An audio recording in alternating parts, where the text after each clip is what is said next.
जीना दुश्वार हुआ है। बड़ा सुकून है कि दिल से तुम पे मरते हैं। मैं अब किसी से नहीं बस खुद ही से डरते हैं।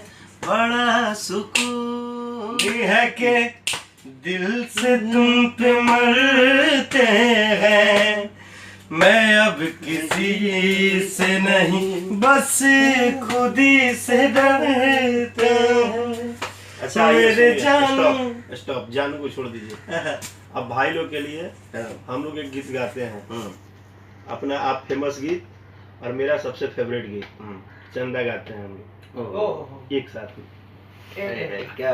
अब आज हम लाइव आए हैं, इतने मतलब पहली बार हम लाइव आए हैं भाई आपके साथ आईडी पे। हम लाइव कभी आते नहीं है, भाई लोग कितना गुस्सा आते हैं, लेकिन देखिए आज मजा आ रहा है। चलिए।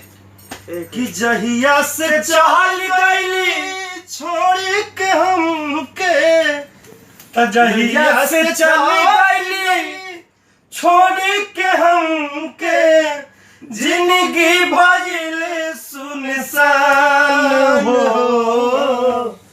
जाए चंदा ले अब खबरिया, जाए चंदा ले अब खबरिया, कैसन बाड़ी मोर जान हो। ए चंदा कैसन बाड़ी मोर जान हो। बहुत बहुत धन्यवाद भैया। धन्यवाद आप सबके। अब थोड़ा अब हम लोग खाना खाने जा रहे हैं। Bye, love you all, love you. और ऐसे ही भाइयों पे प्यार दुलार आशीर्वाद। थैंक यू सो मच दिल से इतना समय देने के लिए। आप लोगों ने इस टाइम आए हम लोग के साथ live. Thank you so much. Love you भाई। Thank you.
ओए बड़ा आखी घुमा जा खूब लेता